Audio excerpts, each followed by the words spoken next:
Imagem surge girando até o centro da tela. Fundo cinza claro com o contorno de um rosto humano em perfil rosa-magenta voltado para a direita. Dentro da cabeça há uma lâmpada preta da qual brotam galhos com folhas coloridas. Abaixo, em cinza escuro e negrito, lê-se Altas habilidades e superdotação. Logo abaixo, em cinza claro, Formação docente.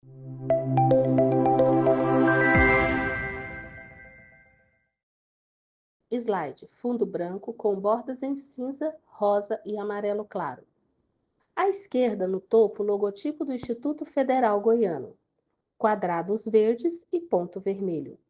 Abaixo, rosto rosa magenta em perfil. Dentro da cabeça há uma lâmpada preta, da qual brotam galhos com folhas coloridas. Ao centro, em roxo, Fundamentos e Políticas de Educação Especial para Altas Habilidades Superdotação, Unidade 1. Na parte inferior, tarja cinza com texto em branco. Professora, Mestra Ana Luísa M.B.M. Lucas. À direita, sobre fundo preto com círculos gráficos, um cérebro dividido. Do lado esquerdo, em linhas azuis, circuitos. E do lado direito, em linhas amarelas, curvas.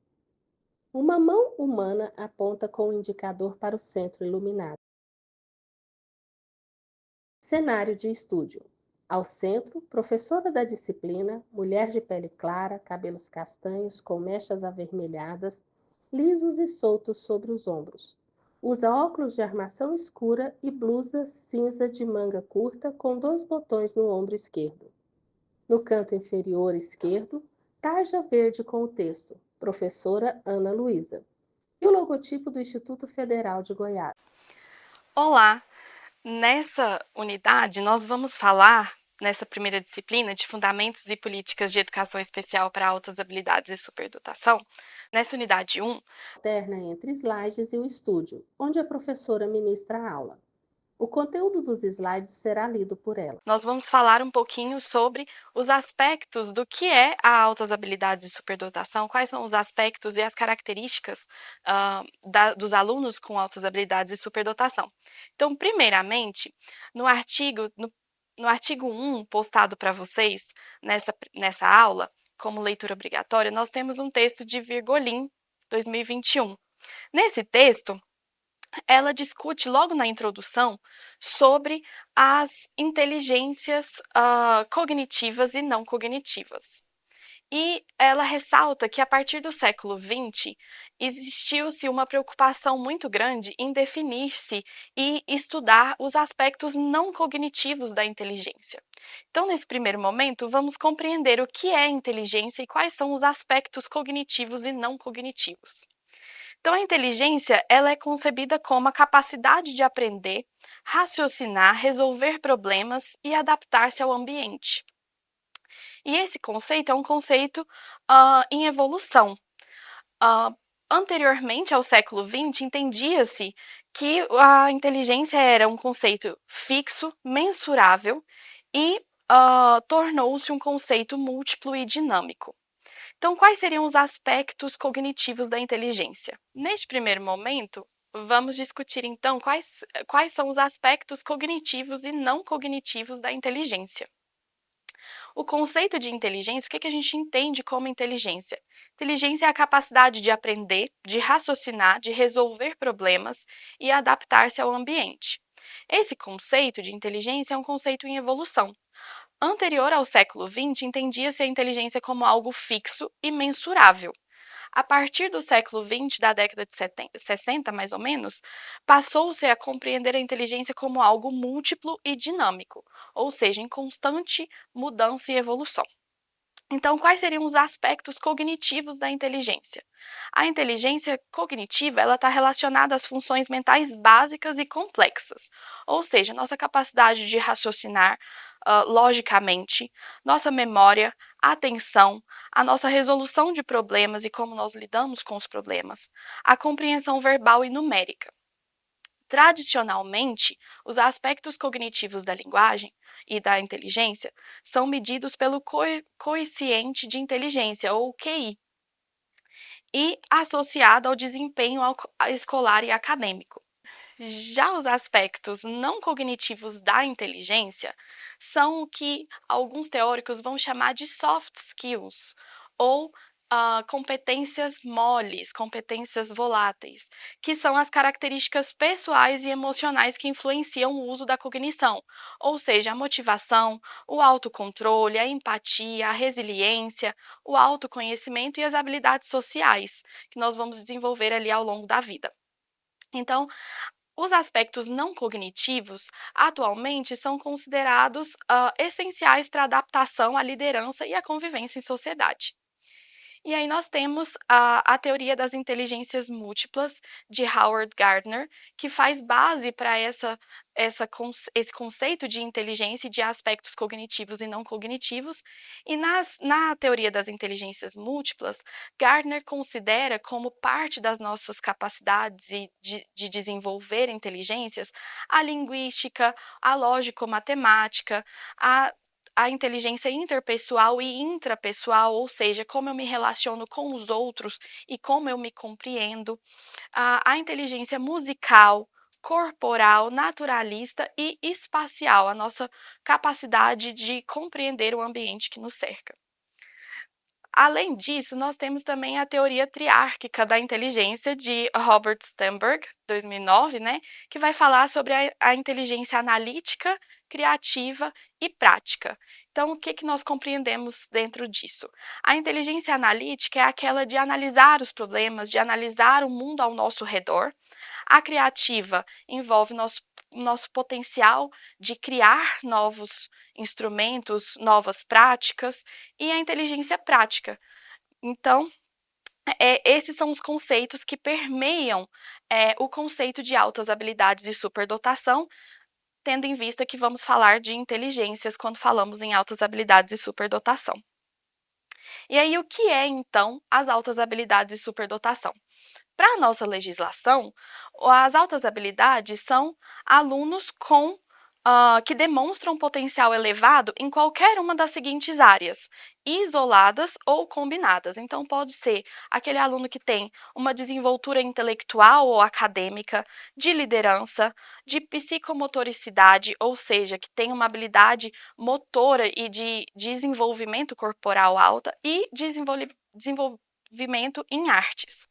Também apresentam elevada criatividade, grande envolvimento na aprendizagem e realização de tarefas em áreas de seu interesse. Então, isso é o que prevê a nossa legislação sobre altas habilidades e superdotação. Dentro disso, esse conceito está muito de acordo com o modelo dos 3 anéis de Renzulli e Reis. O que seria esse modelo? Observando aqui nosso gráfico, nós temos 3 anéis que têm uma interseção e uma parte que se conecta em preto. Essa parte seria a característica do aluno com altas habilidades e superdotação, ou seja, ele tem uma congruência desses 3 anéis. Esses 3 anéis vão conversar e desenvolver mais intensamente nesse aluno. Então, o primeiro anel, o anel amarelo, seria o anel da habilidade acima da média, ou seja, a habilidade de executar uma tarefa ou de aprender uma tarefa acima da média, o envolvimento que esse aluno vai desenvolver com essa tarefa e o seu potencial de criatividade. Quando existe essa congruência, nós temos aí nesse círculo preto o aluno com superdotação ou altas habilidades. E aí, esses círculos estão dentro de uma trama de xadrez. O que seria essa trama de xadrez? Essa trama de xadrez seria o ambiente e a influência do ambiente, ou então aqueles aspectos não cognitivos da inteligência que devem ser desenvolvidos ao longo da vida, atuando sobre aquelas capacidades que são consideradas já natas no aluno com altas habilidades. Então, por isso é uma trama de xadrez, ela está diretamente em contato com esse aluno. E qual é esse ambiente? O que influencia esse aluno? É a família, né? Então, o contato dele com a família, o desenvolvimento dele em casa, a escola, que é onde ele provavelmente passa grande parte do dia e da vida, e a cultura, ou seja, a sociedade em que ele está inserida. Além do modelo de 3 anéis, que servem como base para o conceito de altas habilidades e superdotação previstos na nossa legislação, nós temos também o conceito de François Gagné, que seria o modelo compreensivo de dotação e talento. Então, esse é um fluxograma que tem lá no artigo 2 do nosso módulo. Nesse modelo de Gagné, apresentado aqui no fluxograma, nós consideramos muito o ambiente e a possibilidade e potencialidade de desenvolver a superdotação e as altas habilidades e o talento. Além disso, Renzulli e depois Gagné também vão dividir a superdotação e o talento em componentes genéticos, que são chamados de gifted, ou são aqueles componentes natos, né, que nós nascemos com eles, quanto nos componentes ambientais, considerados ambientais, que são os componentes de talento, por isso dotação e talento do fluxograma do Gagné. Nesse modelo, nós consideramos que os alunos com altas habilidades e superdotação têm sim características natas genéticas, mas que essas características precisam ser desenvolvidas ao longo da vida. Então, esse aluno precisa ser, de fato, recebido e receber a educação especial e inclusiva para que ele consiga desenvolver suas capacidades ao máximo. E aí, nesse artigo de Virgolin apresentado, né, Virgolin destaca que as pessoas com altas habilidades de superdotação se destacam em ao menos uma área de conhecimento, ou seja na linguagem, na matemática, nas artes, nas habilidades psicomotoras ou na liderança. E eles geralmente apresentam características como aprendizagem rápida, curiosidade intensa, ideias complexas, interesses por desafios, vocabulário avançado, boa memória, raciocínio abstrato, criatividade, pensamento original, autonomia, empatia, senso de justiça, liderança, perfeccionismo e autocrítica. Então, essas são algumas das principais características. Pensando na sala de aula e levando esse aluno para dentro das nossas escolas, é muito importante que a gente consiga identificá-los, né, não é mesmo? Tendo em vista que, se a gente não consegue identificá-los, muitas das vezes eles podem simplesmente perder o interesse por aquele conteúdo ou não desenvolver até o máximo de suas capacidades. E aí, este artigo traz também muitas características socioafetivas e a vulnerabilidade do superdotado, porque inicialmente temos um estereótipo de que o superdotado ou a pessoa com altas habilidades vai desenvolver além daquele colega, daquele outro aluno, daquele par.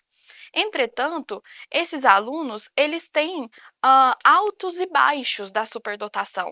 Em contrapartida, eles podem desenvolver e ter características de pensamento divergente e criativo, então são consideradas pessoas que estão abertas a novas experiências, abertas a novas ideias.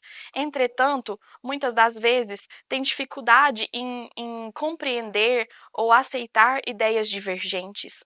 São alunos que muitas das vezes têm uma necessidade de desenvolver ações de forma perfeccionista, ou seja, são muito preocupados com os detalhes, têm percepção e insight muito desenvolvidos e aguçados, ou seja, conseguem ter ideias e têm aqueles momentos de insight muito presentes, podem ter altos e baixos entre introversão e extroversão, tem um locus de controle interno, ou seja, uma noção ou uma tentativa de controlar muito o mundo ao seu redor.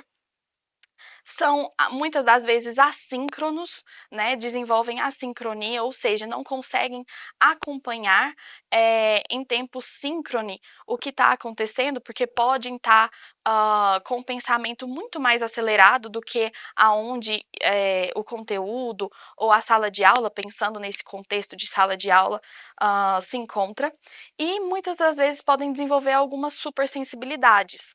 Então, existem os dois lados da moeda quando quando se trata de alunos com altas habilidades e superdotação. E nós precisamos considerar esses pontos de características socioafetivas, porque esse aluno acaba se tornando mais vulnerável ao bullying ou algum tipo de preconceito dentro da escola. Então, nessa primeira aula, nós apresentamos um pouquinho do que é e quais são as principais características do aluno com altas habilidades e superdotação, e eu sugiro que vocês façam a leitura dos textos e qualquer dúvida tirem com o seu tutor. Muito obrigada. Girando no centro da tela surge o logotipo do Instituto Federal Goiano, ainda pequeno, cercado por círculos coloridos em tons de vermelho e verde. As formas crescem, giram e se movimentam enquanto linhas onduladas se expandem em volta, criando um efeito de movimento contínuo.